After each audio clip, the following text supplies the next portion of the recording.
Hi my gardening angels, welcome back to my channel. If you are new here, I am Jess, and today I want to talk to you about propagating Echeveria Lolas.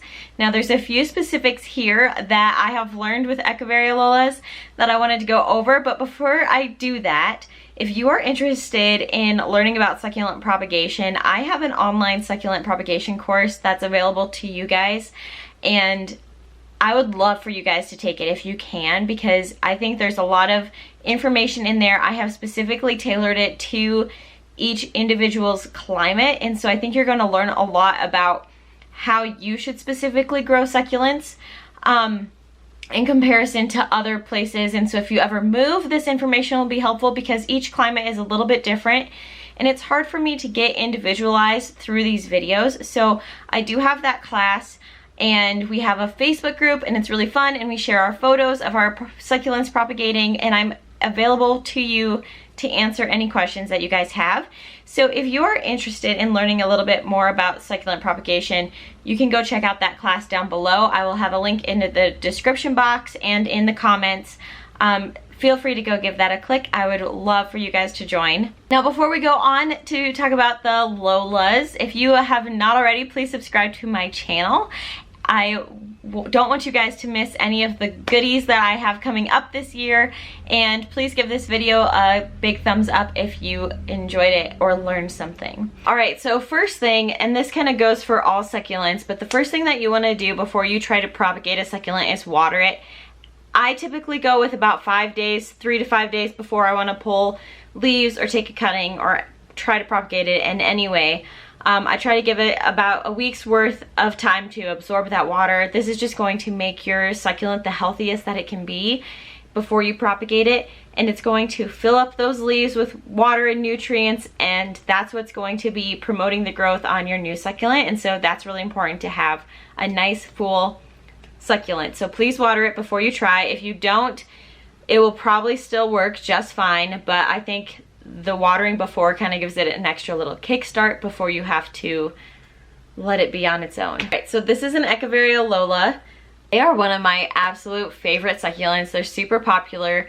One of the things I do want to mention, and I'm not actually sure if Echeveria Lolas fall under this category, but just something for you guys to all be aware, is there are propagation prohibited certain varieties of plants that people have patented.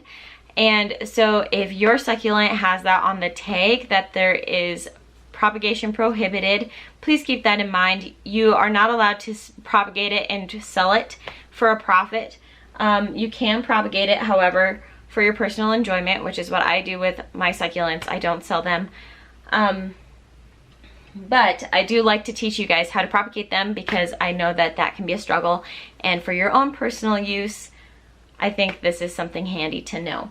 So I have tried to propagate Lolas forever, and I have come up empty-handed every single time.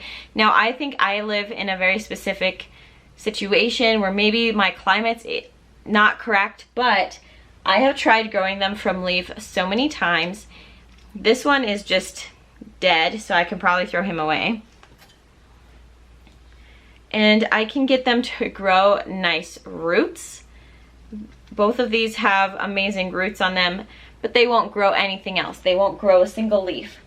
Now, I did see today in my garden when I was prepping for this video that I have a really tiny little baby. So I have this baby succulent, and it has 3 leaves, and I'm super excited, but I'm not very hopeful because I have always had issues with my Lolas. However, I did discover the best way to propagate my Lolas has been by cutting. Now I have 3 Lolas that I'm going to cut today to kind of show you how I do it. And then I have 3 that I cut, must have been in June, so about 2 months ago, that have grown a ton of babies on them, and I'll give you a good close-up of these because these are beautiful right now. And so once those babies get to be about the size of a quarter or about this big, I am going to cut them off, kind of like how I will these main ones today, and then I'll plant those back in soil and reroot them. So I'm really excited to share this with you guys. If you need more specific detailed instructions on how to do it, keep watching, but otherwise that's essentially the gist. All right, so ignore the cords and everything that's going on right now, but these are my 6 Lolas that I wanted to show you today. Now, these are the 3 that I'm going to be cutting and propagating from. You can see how awesome these are. They just have tons of layers and tons of leaves. They almost get this lavender mint green color to them. When they get a little bit more sun stressed, they get really pretty pink edges. This one I believe has that a little bit that you can see here are those really pretty edges. So this is one of the cuttings. You can see where I removed the top a few months ago, but I want to say that's 3 babies. The one on the right kind of looks like one, or maybe crested even. Here's another one. These ones are just 2 perfect little rosette babies, and right there is where the cutting came from. And then this one, kind of the same thing with the first one. There's that little leaf baby, but it has 1, 2, 3, and this second one here kind of looks crested as well. But I would say these are doing amazing. These ones are almost to the size that I would consider cutting them off and rerooting them.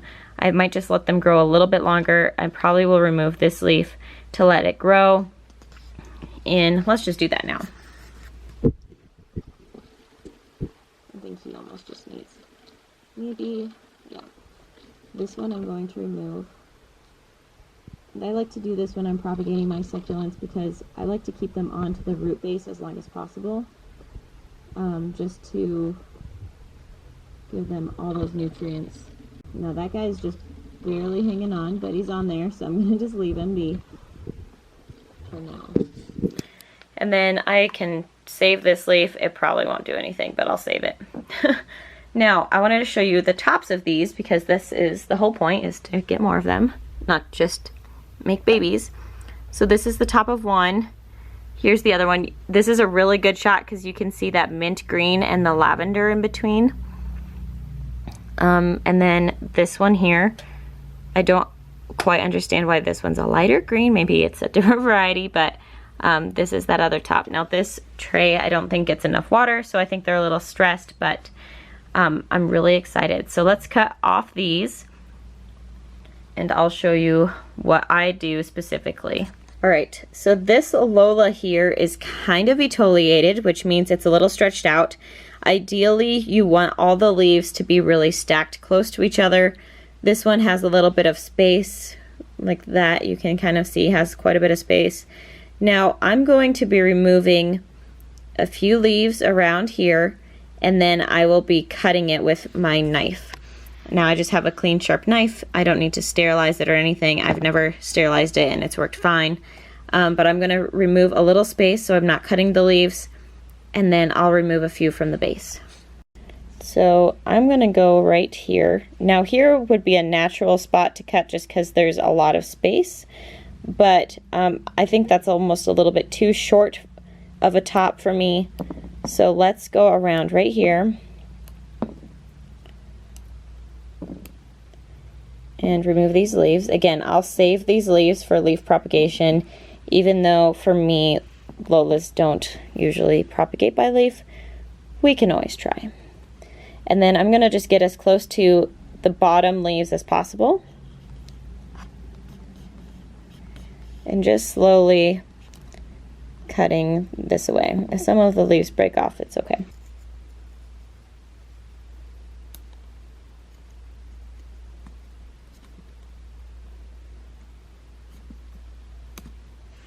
There we go. All right, so here you can kind of see that. You can see that the outer layer has been just kind of ripped off those leaves on the top, but that's fine. It will grow it back. Here is the cutting. You can kind of see how that's really wet. Now, in comparison to one of these, you can see how it's kind of brown, kind of dried up, and that is called callusing. And so you want to wait for this one to be calloused. And with the top here, you want to wait for the bottom piece right here to become calloused up. And you can kind of see how that's a light green as well. Now, for the roots, I'm going to just remove these bottom few leaves, maybe this one too, there. Because where the leaf meets the plant is called a node, and usually the node has the roots grow out of it. So you kind of want to leave a little bit of node for the new roots, but then you want to have at least enough for a little rosette and some leaves. Now for a lot of cuttings, you could just take from the bottom, and I'll explain this a little bit in my cutting specific video, but instead of just cutting it down here underneath all the leaves and leaving just the bottom piece of the stem like that, you could get new babies from this, and a lot of times you do, but I have found that when you leave a nutrient source like the leaves on the bottom part of the stem too, you get much better results like these babies. Okay, so now I'm just going to be leaving this in a indirect light spot for a few days until this callus is over, and then you can just plant it in dirt like you normally would. Alright, so I am done cutting them up. I'm just going to be putting these guys back where they go on my grow shelf. And this new cutting, I'm also going to be placing him here. I haven't found that they need any different light requirements after they've been cut. Here is one of the other cuttings. One of them had a little mishap, and I actually broke it off at the bottom, just like I said I don't like to do. But I'm just going to put him down here and see if he grows anything. But the top really shouldn't be affected at all. So I have my 3 tops here. You can kind of see just how much I saved. It's really not a whole lot. Now this is underneath my grow light, but it's along the edge, and so they don't get much light here. Usually my succulents I have along these 2 bars stretch. And then this one is that middle piece where I have the bottom and the top without anything. I'm going to see and kind of just experiment with him and see if anything happens. Alright, so that's kind of it. With these cuttings right here, I'm just going to leave them here for about a week, wait for them to callus over, and then I'll put them in some dry soil and give them a water just like I would any other regular succulent. If you do have questions about watering succulents though, I'll include a link down below to one of my videos on it. If you have not already, please subscribe to our channel so you don't miss anything and turn on the notification bell. I am going to be trying to push out as much content as possible, preferably once a week. So you definitely don't want to miss that, because there's going to be a lot of really good succulent growing tips associated with that. And if you guys found this video helpful, please give it a like. It really helps my channel and shows other people that it was helpful so they can watch it. Alright, thank you guys so much for joining, and I'll see you later. Bye.